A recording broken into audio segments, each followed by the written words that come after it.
I'm Claire Patterson, 35, and I worked my way up from a part-time admin assistant to managing operations for one of the busiest clinics in my city.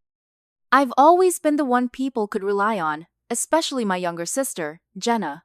For years, I supported her through every new idea, every crisis, every setback. I gave her money, time, a place to live, whatever she needed. But when she took 75,000 from my savings account to fund her business, without asking, without warning, I had to decide whether I was going to keep rescuing her or finally choose myself. Have you ever been blindsided by someone you bent over backwards to help? If you felt used, overlooked, or betrayed by someone you trusted, I want to hear your story in the comments. You're not alone. Before I dive into what happened, let me know where you're watching from. And if you've ever had to set a boundary that changed your life, hit that like button and subscribe. I share true stories about what it really takes to stand up for yourself and why it's never too late to start. What happened after Jenna took the money might not be what you expect. My name is Claire Patterson. I'm 35 now, single, no kids, though I've thought about it more seriously these last few years. I work in healthcare administration at a mid-sized hospital in San Diego, and I've always been the kind of person who makes spreadsheets for vacation, itineraries, and budgets down to the last grocery receipt. My sister Jenna is 2 years younger, and in almost every way, she's my opposite. She was the loud one, the one who could charm her way into or out of anything. When we were kids, she'd forget her science homework or lose her permission slips, and somehow it would still be my fault for not reminding her. By the time I was 10, I was doing her chores so she wouldn't get grounded and helping her finish book reports the night before they were due. My parents said she was just free-spirited. I was the dependable one, which was code for the one who can clean up the mess. We were close, in the way siblings who grow up under the same roof but play very different roles sometimes are. She confided in me, especially when things went wrong. When a friend ditched her before prom, when her first boyfriend ghosted her, when she failed Intro to Economics her freshman year and was too embarrassed to tell mom, I was the one she called. Always. After college, my life took a predictable route. I got an administrative job at the hospital I interned at during school. It wasn't glamorous, but it was stable. I rented a one-bedroom, paid off my student loans in 4 years, started putting money into a 401k, and adopted a dog named Murphy. Jenna's path was more scattered. First, she moved to LA to try acting, which lasted a year. Then it was social media management for small fashion brands, then a blog about ethical skincare, then conscious lifestyle coaching, which, near as I could tell, meant posting motivational quotes over pictures of our smoothie bowls and running expensive online workshops about manifestation. She rarely stuck with anything longer than a year, and she never seemed to have money. There was always something: a roommate who skipped out on rent, a client who didn't pay, a workshop that didn't sell. Every time she came to me, I can't even count how many times I paid off her credit card just this once, or covered her car insurance so she wouldn't lose coverage. I kept a separate savings account just for Jenna-related emergencies. I didn't tell her that, obviously, but I knew she'd call eventually. When our parents passed, Mom from a stroke, and then Dad, barely 10 months later, from a sudden heart attack, I was the one who made the arrangements. Jenna flew in late for the first funeral and missed the second entirely. She posted long tributes on Instagram with soft-focus photos from our childhood, adding hashtags like grief journey and angel parents. Then she went quiet for a while. I handled the estate. It wasn't a fortune, but they'd been frugal. After taxes and expenses, we each inherited a bit over 100,000. I put aside 25,000 for Jenna into a separate account and invested the rest.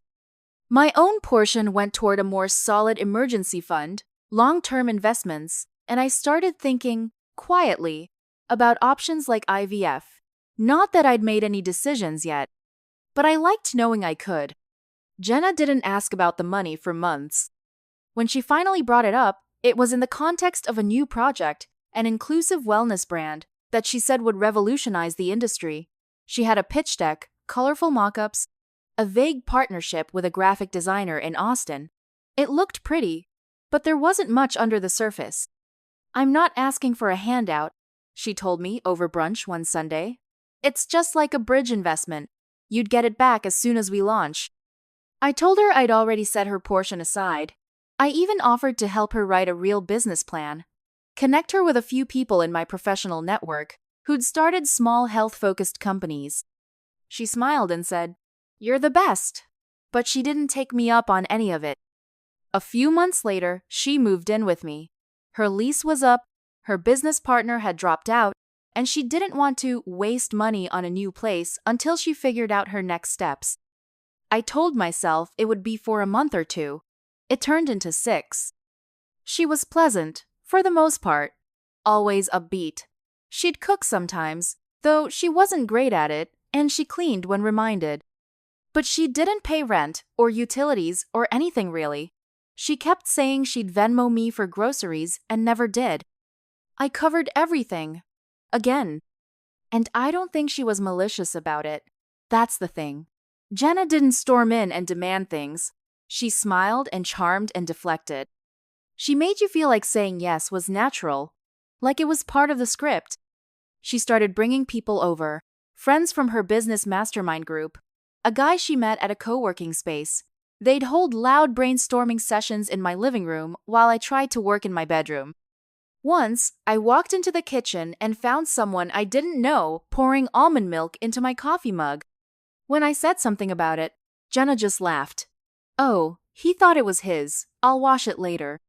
After she moved out into a tiny but cute guest house in Silver Lake that her new boyfriend found her, I thought things might shift. She texted a little less, called only when she needed something. She launched another business, a line of organic supplements that promised to support feminine alignment. I didn't understand it, but I followed her brand account on Instagram and liked the posts out of habit. Then she started asking about the inheritance again. "Just to be clear," she said during a phone call one evening, "that $25K is still set aside, right?" "Yes," I said. "It's in a separate account." "Good," she replied. "Because I'm thinking of going big with this next launch, like warehouse space, bulk product, legit packaging. I'm talking to a guy who used to consult for Goop. He says I have real potential." I told her I'd transfer the money to her when she was ready. She said she'd let me know. Weeks passed, then months. No follow-up. I assumed the project had stalled. Again. Still, I held on to that money for her. I'd told myself that it was only fair, that even if she mismanaged it or blew it on something flaky, it was hers. But deep down, I'd started to feel uneasy, like I'd been carrying this weight for years, and instead of getting lighter, it was quietly sinking deeper. She thanked me often, but not in a way that felt real anymore. It was almost reflexive. "Thanks, you're a lifesaver," or "You're the best, seriously," tossed off the same way someone might thank a barista. Some part of me wanted to believe we were still close, that this was just how sisters worked. One picks up the slack, the other brings the fun. But I was beginning to see the imbalance for what it really was. Not an emergency, not a bad month or two. A pattern. And whether she meant to or not, Jenna had learned that I would always say yes. Until, eventually, I didn't. Jenna's femtech wellness brand, she called it Avera, started with a logo and a mission statement long before she had a single product. Her website launched before she had permits. The tagline was, "Hormonal harmony, naturally." There were pastel graphics, a curated Instagram feed, and a waitlist form linked to nothing. She didn't ask if I thought the idea was solid. She framed it as already in motion. "I know you believe in women-led businesses," she said one evening, standing in my kitchen barefoot, sipping wine she hadn't bought. "So I figured you'd be excited." It didn't occur to her that I might be cautious, or concerned, or just tired. That was the first shift. She stopped asking and started assuming. She invited people over without checking. A Tuesday night, I came home from work and found 5 women in yoga gear lighting Palo Santo in my living room. They were doing brand immersion, Jenna's words, not mine. There was a stack of promotional postcards on the coffee table with my address listed for upcoming events. "Don't worry," she said when I stared at them. "Just soft launch stuff, you'll barely notice." I noticed. She hosted 3 more events in my apartment before she moved out. One of them featured a sound healing guide from Santa Barbara and a woman selling hand-poured womb candles. I spent the whole night in my bedroom listening to strangers chant through the vents. She borrowed my clothes without asking. Not once or twice, regularly. My blazers, my flats, even a silk blouse I'd saved for interviews. I found it on her Instagram, tucked under an oversized belt with the caption, "Channeling my inner CEO energy." When I confronted her, she laughed. "You said I could borrow whatever. Don't you want Evra to have a little polish?" I hadn't said that. I'd said she could borrow something once, for a headshot. But by then, the boundary had already blurred. The way she talked about me to others also started to change. I met one of her collaborators, a soft-spoken woman named Priya, at a coffee shop where Jenna had scheduled a meeting. I was there to give Jenna a ride afterward. Priya seemed warm, genuine. "You're Claire," she said, smiling. "Jenna told me you're the reason she's been able to chase her vision. That you've always supported her unconditionally." I nodded, but something about the way she said it felt off.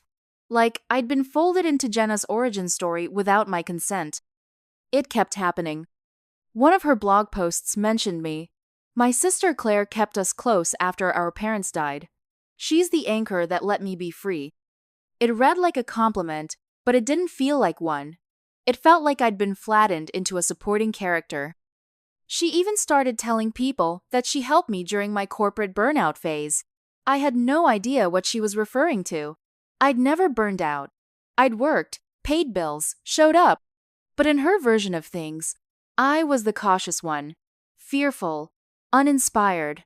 She was the wild risk taker who taught me to believe in possibility. Then came Alex. She met him at a pitch night for emerging health startups.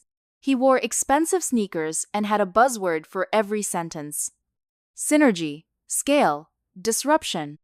Jenna introduced him to me with a wink. "This is Alex. He's a real investor's kid." He shook my hand like he was sealing a deal. Alex was exactly the type of person Jenna had always mocked before. Smooth, overconfident, more style than substance. But she lit up around him, echoed his jargon, started using phrases like brand architecture and tiered conversion strategy, even though I was pretty sure she didn't fully understand them. He posted her on his social media with captions like, "Building the future with this genius." She reposted every single one. After a few weeks, she stopped texting me about business questions and started sending cryptic messages like, "Big things in motion, we'll share soon." When I asked for details, she said, "We're working on a friends and family round." I asked if that meant she was taking on investors. "Sort of," she said. "It's more like strategic backing. You know, people who believe in me." The implication was clear. If I didn't jump in, I didn't believe. She stopped calling me her rock. That had been her nickname for years. My rock, my anchor, my safe place. I never asked for it, but I'd gotten used to it. Now, she introduced me as her risk-averse sister. I heard it for the first time at a networking brunch she dragged me to. "This is Claire," she said, smiling politely. "She's in hospital admin. Totally type A, keeps me grounded, even if she doesn't always get what I'm building." She laughed like it was charming. I smiled too, but I felt something twist. Alex was the one who started pushing the idea that Jenna needed to own her narrative, that she had to cut dead weight, even from her personal life. "People want founders with a clear voice," he told her once, right in front of me. "You don't want to be explaining yourself to family who don't get it." Jenna nodded, like it was a hard truth she'd finally accepted. I should have walked away then, but I didn't. I told myself she was just caught up in something new, that she'd snap out of it, that maybe I was being too skeptical. But the calls came less often. When she did reach out, it was almost always to ask for something. Could I review a contract? Could I help write a bio? Could I connect her with someone I knew who worked in supply chain? And always, there was this undercurrent of resentment. Like she was trying to outgrow me, but I was holding her back just by existing. At one point, I offered gentle feedback on her product launch timeline. It didn't add up, and I'd noticed some gaps in her projections. She replied, "You always think you're smarter because you went the safe route. But maybe safe isn't actually smart." I didn't respond. It was the first time I let one of her jabs land without pushing back. Because deep down, I think I was starting to see it for what it was. She didn't just want my support anymore. She wanted my silence, my compliance. And if I wasn't going to play the role she'd assigned me, the cheerleader in the background, quietly funding the dream, then I wasn't useful to her. Not in the way Alex was. Not in the way her new tribe was. It was like I'd become invisible in my own life. Watching from the sidelines as my sister recast our history, our bond, and everything I'd given her into a story where she was always the protagonist. Brilliant, brave, misunderstood. And I was just another skeptical voice she had to overcome. At the time, I didn't know how far she was willing to go. But I was starting to learn that when people rewrite the past to suit their ego, they usually have no problem editing the present too. And if you're not careful, they'll take the future right out from under you. It was late March when I logged into my bank account to prep for tax season. I had a system. Categorize deductions, match receipts, flag anything that looked off. It was tedious, but familiar. I liked the order of it. I liked knowing where every dollar was. That's probably why it hit so hard. There was a withdrawal I didn't recognize. 75. Zero transferred out of what I thought was a dormant joint savings account. The account had a name I hadn't seen in years. Patterson Emergency. And suddenly it clicked. It was the fund Jenna and I opened after our mom died. A practical decision back then. We were in our 20s, overwhelmed with paperwork and legal documents, and the lawyer suggested having a joint account for handling estate-related expenses. I kept it open longer than necessary, mostly out of inertia. Jenna never brought it up again, and honestly, I forgot it even existed. Until now. I stared at the transaction log, the zeros blurring on the screen. The transfer was labeled as a business expense with a memo, Avera Ops Expansion. No confirmation. No heads up. Just gone. I double-checked the email notifications, but of course, they were set to an old inbox I barely monitored. The transfer had happened 2 weeks ago. I called the bank thinking there must have been a mistake. Maybe a fraud alert had failed.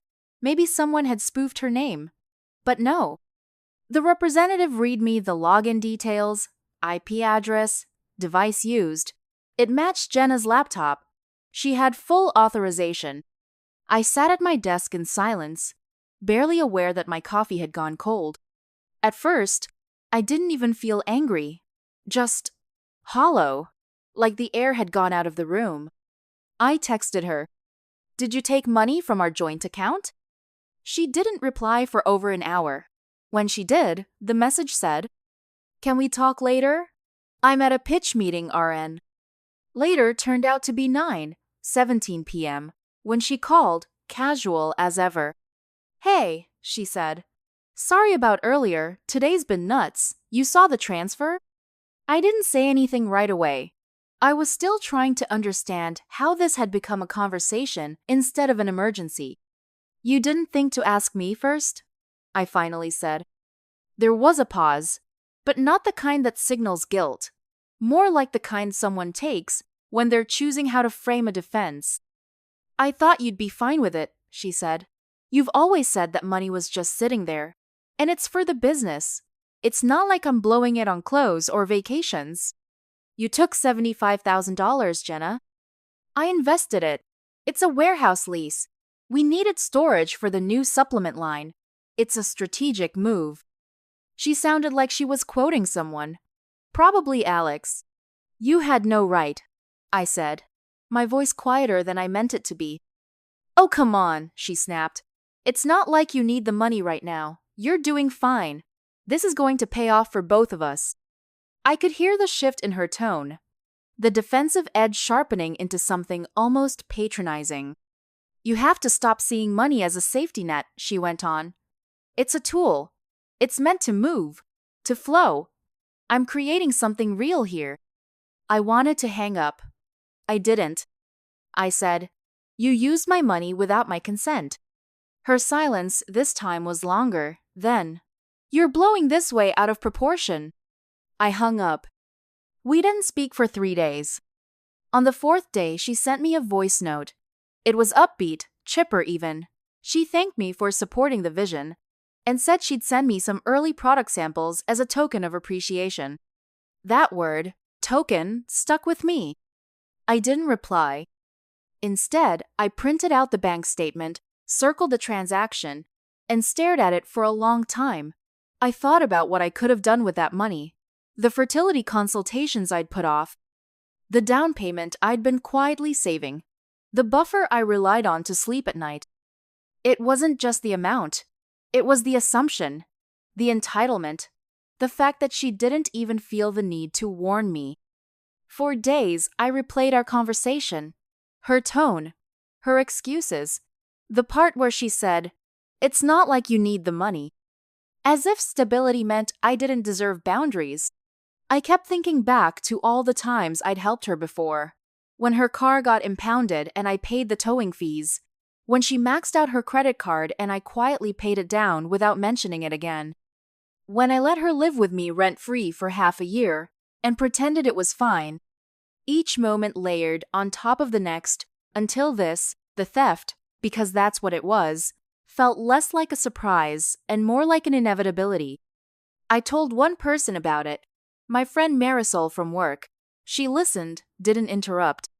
When I was done, she said, "That's not a misunderstanding, Claire. That's a boundary she walked over because she knew you'd flinch instead of fight." She wasn't wrong. Still, I didn't escalate, not yet. I froze the account, removed her name, changed the login credentials, and notified the bank that any further activity required written consent. I didn't tell her right away. Part of me wanted to wait, to see if she'd notice or if she'd just keep operating as if the money was hers. 2 weeks passed. No apology, no acknowledgement, no sign she saw what she'd done as wrong. Instead, she posted a video on Evra's Instagram talking about the people who believe in you even before the numbers prove you right. I wasn't mentioned, but I recognized the photo in the background, a print I'd hung in my living room. She must have filmed it months ago. The caption read, "Thank you to my ride, or dies. You know who you are." I didn't feel thanked. I felt erased. There's a specific kind of betrayal that doesn't announce itself. It doesn't come with slammed doors or dramatic showdowns. It comes quietly, through back-end transfers and patronizing phone calls, through rewired narratives and selective gratitude. It comes from people who smile while they take from you. And maybe worst of all, it comes from the people you once made excuses for. The ones you told yourself would never cross that line. Until they do. And then pretend it was a favor. I didn't tell anyone right away. Not out of shame, exactly. Though there was some of that too. But because I needed time to process the shape of what had happened. It felt too big to explain without unraveling a long, quiet history that I wasn't sure anyone else had really seen. Not even me, if I was being honest. 3 weeks after I found out, I told Marisol.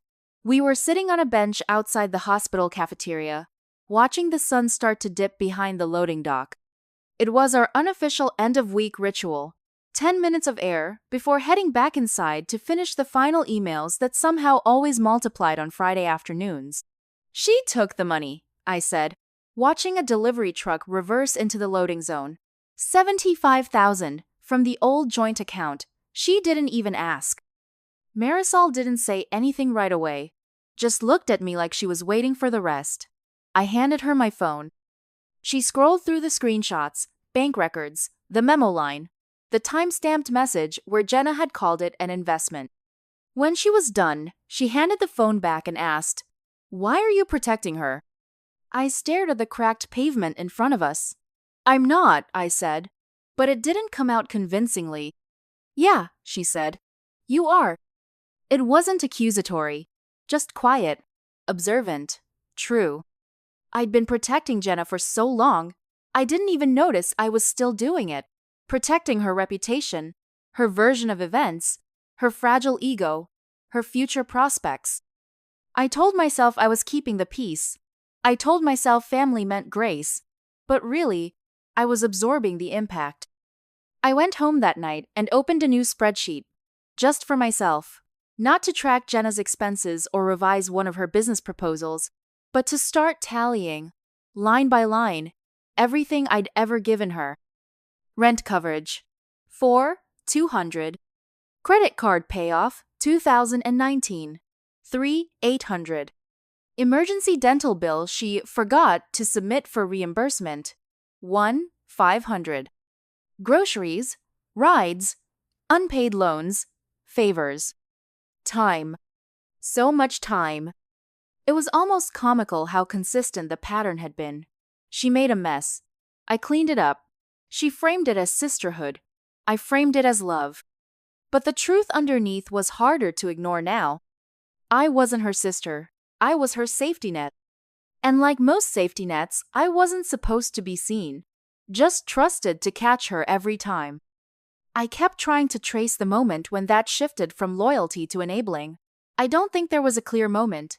It crept in slowly, one emergency at a time, one apology at a time, until it stopped being remarkable that Jenna needed help and started being inevitable.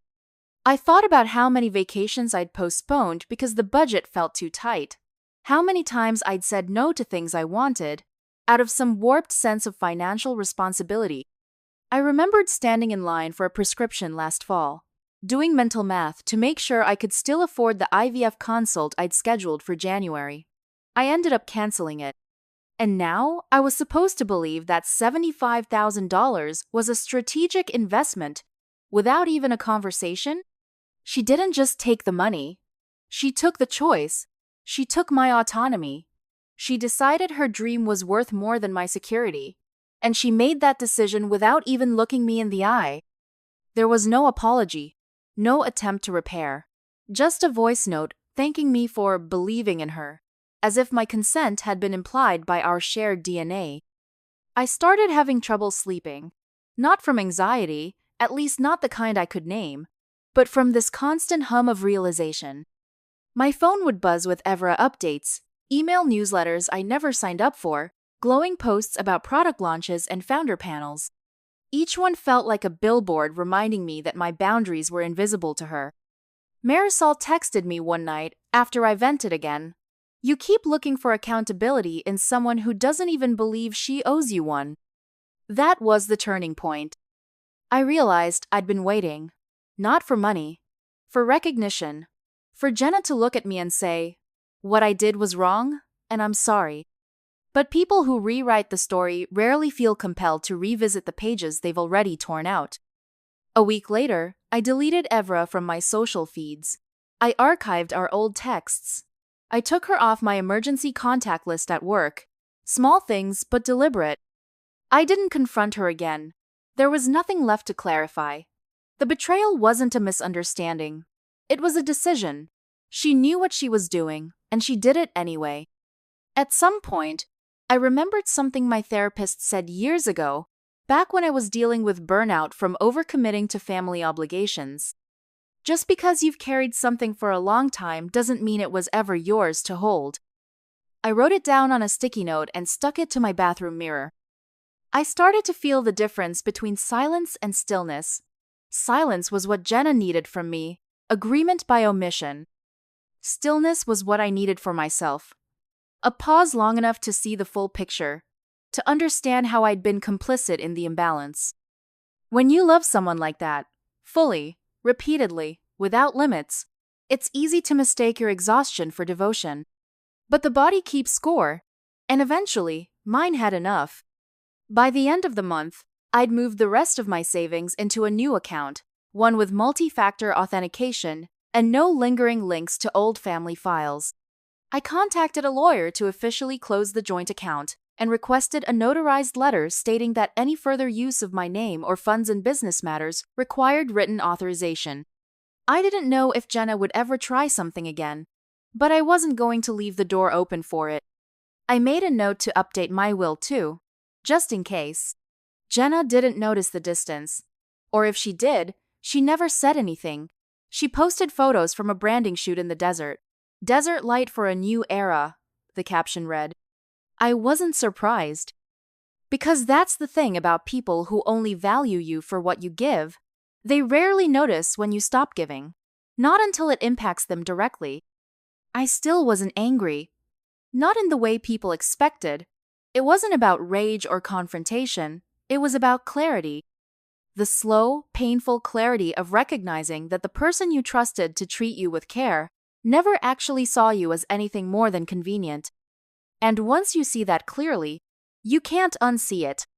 The day I sent the letter, it felt like pressing a reset button on my own boundaries. No anger, no lengthy explanation. Just a short, formal notice demanding repayment of the 75 zeros she had withdrawn without my consent. I attached the transaction history, the account closure confirmation, and a simple sentence that read, "This constitutes a formal request for restitution in full." It wasn't written in legalese, though my attorney reviewed it before I sent it. There was no drama in the tone. I'd spent too long managing her reactions to go down that path again. This wasn't about getting a reaction. It was about restoring a line that should never have been crossed. I emailed it to her and mailed a physical copy, certified. A part of me wondered if she'd even open the envelope. She wasn't great with mail, but this was too big to ignore. She called that same night. I didn't pick up. She left a voicemail sobbing, really sobbing, in a way I hadn't heard since our dad's funeral. "You're destroying everything," she said through choked breaths. "Do you have any idea how hard I've worked? You think this is easy? You think I'm just some selfish failure who takes and takes?" She went on for nearly 4 minutes. It was rambling, emotional, sometimes circular. She called me cold.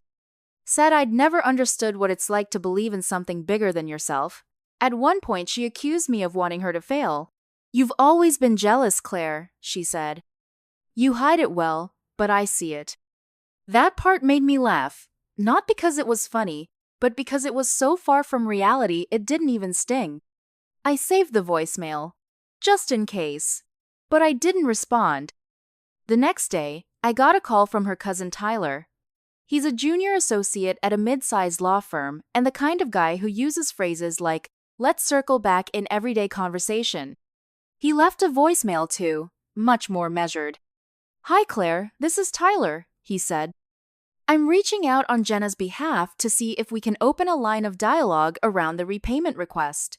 She's a bit overwhelmed right now, and I think we can find a resolution that works for both parties." I forwarded the message to my attorney. When I'd first spoken to my lawyer, someone I'd used once before to help revise a living will, she asked me plainly, "Are you looking to sue your sister?" I said no, not yet, but I wanted documentation, a paper trail, clear evidence that I had taken steps to address the theft. I needed it on record that I wasn't complicit in what she'd done. Because that's what silence does. It creates ambiguity. It tells the wrong story. The legal path was slow. Letters back and forth, posturing. Jenna never responded directly after that first voicemail. Everything came through Tyler, who started using words like misunderstanding and intention to reimburse. I corrected him once. "You mean intention to repay?" He paused. "Yes, of course." I knew what they were trying to do, soften the edges, frame it as a gray area. But this wasn't alone. It wasn't a miscommunication. It was unauthorized withdrawal of a substantial amount of money from an account she wasn't supposed to touch. Somehow, the further we got from the event, the more people tried to smooth it over. My Aunt Delia called me the following week.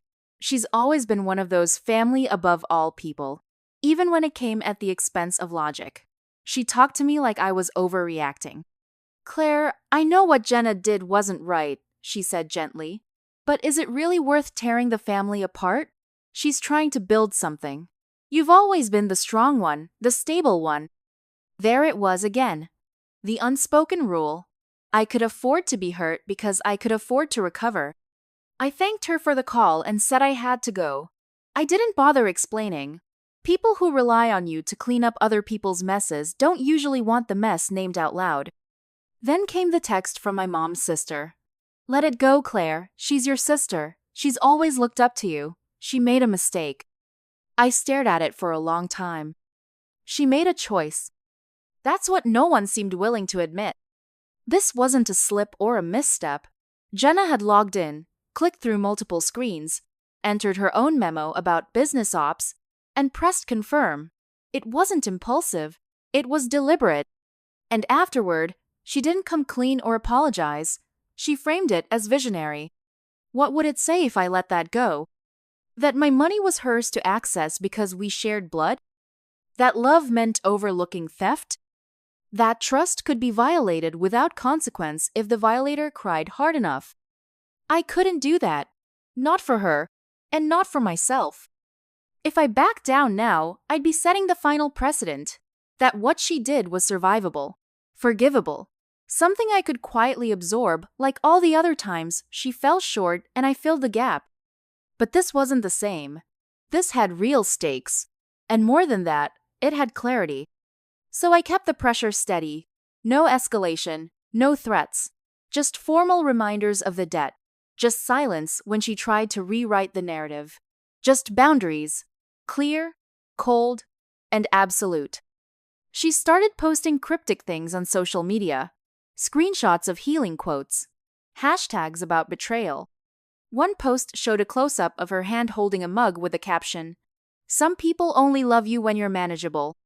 I didn't comment. I didn't message. I didn't let her bait me. Because I finally understood that this wasn't about the money. It was about the story we'd both been living inside for years. The one where I protect her, and she takes. The one where I'm measured, and she's wild. The one where my stability is a resource, not a reality with its own limits. And now, the story was broken. She wasn't ready to face that. But I was. I wasn't the strong one anymore. I was the one who'd had enough. 6 months passed. Not quickly, not painfully, just steadily, the way time moves when you're no longer waiting for someone to fix what they broke. By midsummer, Avera was done. The brand's Instagram went silent. The website redirected to a 404 page. Someone in my extended circle, a friend of a friend who worked in product sourcing, told me the whole thing collapsed after a final investor backed out. The warehouse lease Jenna had used my money to secure never went through. There was a zoning issue, apparently. The inventory never shipped. Most of it never existed. She didn't issue a formal statement, just posted a blurry selfie one afternoon with a caption that read, "Sometimes the universe clears what's not meant for you. Onward." No explanation, no accountability. Just a pivot dressed up as wisdom. I heard from others that she'd moved into a small studio, shared, according to one person, with another healer she met in a moon circle. She was selling off equipment, liquidating the leftover branded packaging. She had a few clients she was coaching privately, she said, but she was re-evaluating her direction. She used that word a lot, re-evaluating, as if that made it noble instead of inevitable. I didn't ask for details. I didn't need them. At that point, I had muted her on every platform. I didn't block her. I wasn't angry. Just done. There's a difference. Blocking someone can feel performative. Muting is quiet, private. It's a decision you make not to let someone's voice live in your head rent-free. I didn't want to be notified every time she tried to spin failure into content. I didn't want to monitor her descent. I just wanted the noise to stop. Meanwhile, I scheduled a meeting with a new financial advisor. Someone recommended through a friend. A woman in her 40s who didn't talk down to me, didn't flinch when I explained why part of my savings had vanished. She nodded, took notes, and helped me rebuild a strategy that made sense for my goals, not someone else's crisis. We moved funds into safer accounts. increased contributions to my retirement, reallocated a portion toward fertility planning. I didn't know if I was going to pursue IVF yet, but I wanted the option. That was the thing I kept coming back to, choice. I needed to reclaim my ability to choose what my money did, what my energy supported. Every week that passed without a message from Jenna felt like another brick in the wall between us, but not in a way that made me sad. It made me steady. Some people only learn when there's no one left to buffer the fall. I used to believe that part of loving someone was softening the blow of their own mistakes. I don't anymore. Letting Jenna face the consequences of her choices wasn't cruelty. It was clarity. I saw her once, unexpectedly, at a local cafe I'd started going to on my days off. She was sitting outside, alone, tapping on her phone. Her hair was darker than I remembered. She looked tired, like the edges of her ambition had frayed. She didn't see me. I stood there for a moment, considering whether to say hello. But there was nothing to say. No anger to express, no update to share, just space. And I liked it that way. That night, I journaled for the first time in months. Nothing profound. Just a list of things I'd done that Jenna didn't know about. The financial reset, the therapy sessions I resumed, the solo weekend trip I took to the coast without telling anyone. I'd stayed in a rental with a fireplace and read 3 books cover to cover. It was the first time I'd truly exhaled in years. I wrote down one sentence that stuck with me afterward. I've been learning how to spend energy without losing power. It became a quiet motto. Every decision I made from then on had to answer one question. Is this helping me build power? Or is it another version of managing someone else's? Jenna had always been skilled at making her needs feel urgent. But urgency is not the same as importance. And I was finally learning the difference. The calls from family slowed too. Aunt Delia stopped nudging me about forgiveness. Tyler sent a follow-up email once, trying to revisit the matter of resolution. And my lawyer sent back a short reply. Claire is not seeking further engagement at this time. That was the end of it. I never got the money back. I stopped expecting to. What I did get was distance. And with it, perspective. I started cooking again, hosting friends, saying yes to things without calculating whether I could afford a future bailout for my sister. I wasn't punishing Jenna. I was just letting go of the version of me that had been assigned to her support team since childhood. One night, I sat with Marisol over wine and told her everything that had unfolded since the letter. She listened, nodded slowly, and said, "So, what now?" I didn't have a dramatic answer. "I don't know," I said, "but I finally feel like the story's mine again." She raised her glass to not being the supporting character. We clinked glasses. That was it. No fanfare, no cathartic showdown. Just the quiet satisfaction of surviving your own awakening. Jenna wasn't evil. She wasn't a villain. That's part of what made it so complicated. She was just someone who never learned to stop taking. And I was someone who'd spent too long teaching her that it was okay. Now, she was living the result of her choices. And so was I. Only one of us had decided to start over. The email came on a Tuesday morning, almost a year to the day since I'd sent the letter. Subject line: no games. Body, I know what I did. I'm sorry. If there's any way I can start making it right, I'll do it. That was it. No emojis, no branding, no signature line with a website or a quote about resilience. Just a plain 9-line message that didn't try to justify or explain. I stared at it for a while, unsure how to feel. It wasn't what I'd expected. I'd imagined a long apology at some point, or at least a defensive overture. But this felt restrained, different. I didn't reply right away. I let it sit, checked it a few more times over the next few days, trying to sense whether it was genuine or just another angle. Eventually, I wrote back, "If you're serious about making it right, we can meet. Coffee. Neutral space. No expectations." We met on a Saturday morning at a cafe halfway between our neighborhoods. I picked a place with lots of windows and small tables. Not intimate, not cold, just neutral. She was already there when I arrived, hair pulled back, no makeup, a notebook on the table, but no phone in sight. I hadn't seen her in person since the day I passed her on the street and kept walking. She stood up when I approached. I didn't hug her. We just sat. The conversation started slow. She asked how I was. I gave short, factual answers. Work was steady. I was in a good rhythm. She nodded and didn't push. Then she said, "I've replayed it a lot. What I did, and how long I convinced myself it wasn't theft." I didn't say anything. Just let her keep going. I kept thinking if I could explain it well enough, you'd forgive me. That I could frame it as a risk I took for both of us. But it wasn't. It was me helping myself and using your silence as permission. I looked at her and said, "It wasn't your money." She nodded. "I know that now." There was a long pause. She didn't fill it. She didn't cry.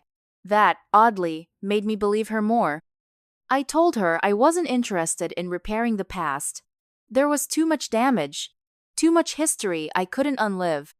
But if she was serious about accountability, she could start by creating a repayment plan and sticking to it.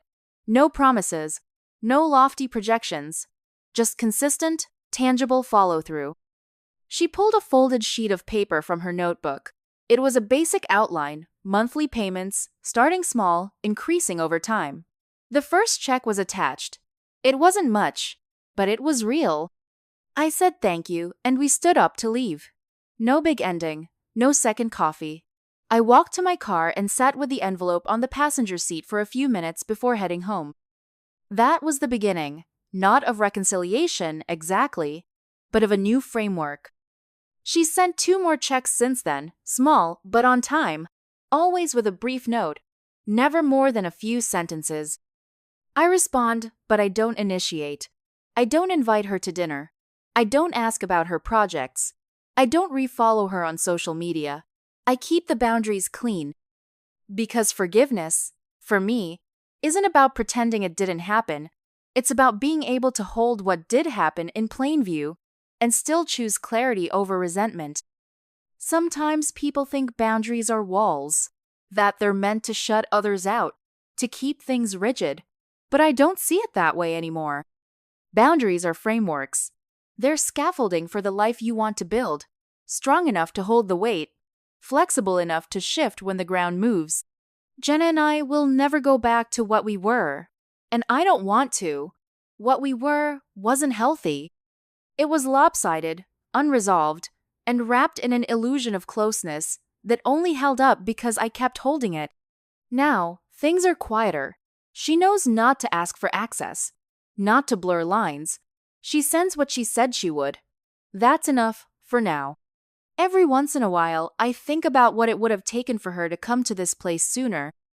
If losing everything, her business, her brand, her easy fallback, was what finally made her look inward. And whether she would have done that if I hadn't walked away, I don't know the answer. But I do know that my silence didn't create the distance. Her choices did.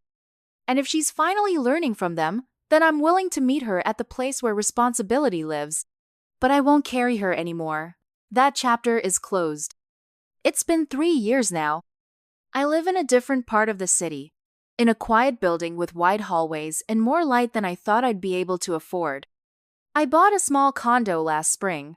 Nothing flashy, just enough for me. With an extra room, I turned into a reading space/home office. When I signed the closing documents, I didn't cry or pop champagne. I just stood in the empty living room and let myself exhale. For the first time in a long time, the future didn't feel like a list of contingencies. It felt like mine. I started IVF 6 months after that. I'm doing it on my own. Not because I've given up on partnership, but because I stopped waiting for the conditions to be perfect before letting myself want things out loud. I told a few close friends, kept it quiet otherwise. I've learned that not everyone gets to hold your hope. Some people fumble it. Some people try to redirect it. These days, I'm careful about where I put mine. I also launched a side business I'd been sketching out for years, something small, service-based, rooted in the skills I'd used to support everyone else for so long. It's not explosive. It's not scaling. It's steady. I like it that way. I pick my clients, set my own calendar, and never once have I asked anyone to invest in me before I invested in myself. That shift, subtle, quiet, feels like the most radical thing I've ever done. Jenna still reaches out sometimes. Not often, maybe once every few months. Her messages are brief. She tells me where she's at, but not in the way she used to. No big pitches, no dramatic declarations of reinvention, just simple facts. She's working retail, taking classes, in therapy, consistently this time. She tells me when she's sent a repayment, doesn't overpromise, doesn't ask for anything in return. It took me a long time to understand that accountability, when it's real, doesn't need an audience. It doesn't perform. It builds, brick by brick, without fanfare. She's still rebuilding. I believe her. But I no longer watch her progress like a barometer for my own healing. That's over. We're not close. That hasn't changed. And I don't know that it will. I'm polite when she writes. I reply when it feels right. I let the silence stretch when it doesn't. There's no animosity. But the intimacy we once had, manufactured, lopsided, quietly maintained by my effort alone, that's gone. And honestly, that absence feels like justice. Not revenge, not punishment, just space. The kind that lets you breathe. The kind that stays empty on purpose, because filling it would only invite back the imbalance that hollowed you out in the first place. People love to talk about forgiveness like it's a finish line, a moment. But for me, it was a slow unfurling. A steady detachment from the version of myself that believed love required sacrifice, that loyalty meant silence, that family demanded obedience above all else. I don't hate Jenna. I don't wish her harm. But I don't carry her anymore. I don't flinch when her name comes up. I don't preemptively budget for her mistakes. I don't sit in rooms explaining her choices like they were mine. And that, in the end, is what freedom feels like. It's not loud. It doesn't announce itself. It shows up quietly in the way your chest feels walking into your own space. In the way you make plans for next year without calculating around someone else's chaos. In the way your calendar fills with things that have nothing to do with crisis management. It shows up in peace. That's the legacy of this story for me. Not the betrayal, not the money, not even the long, slow fallout. It's the return of clarity. The decision to step out of someone else's storm and stop pretending I was built to survive it. People still ask, sometimes, if we've reconciled. If we're okay. I say we're respectful. Which is true. They usually nod, as if that's a consolation, as if respect is somehow less than closeness. But I think it's the opposite. Closeness without respect is what nearly cost me my future. Now, I choose differently. And the life I'm building, measured, steady, honest, isn't a reaction to Jenna anymore. It's just mine. Thanks for sticking with me through this story. If you've ever had to choose between keeping the peace and protecting your peace, I want to hear from you. Have you ever had to cut ties or set firm boundaries with a family member? Did they ever try to make it right? Or did you have to move on without closure? Drop your experience in the comments. Let's talk about what it really means to reclaim your worth. And if stories like this resonate with you, don't forget to like, subscribe, and turn on notifications. There's more to come.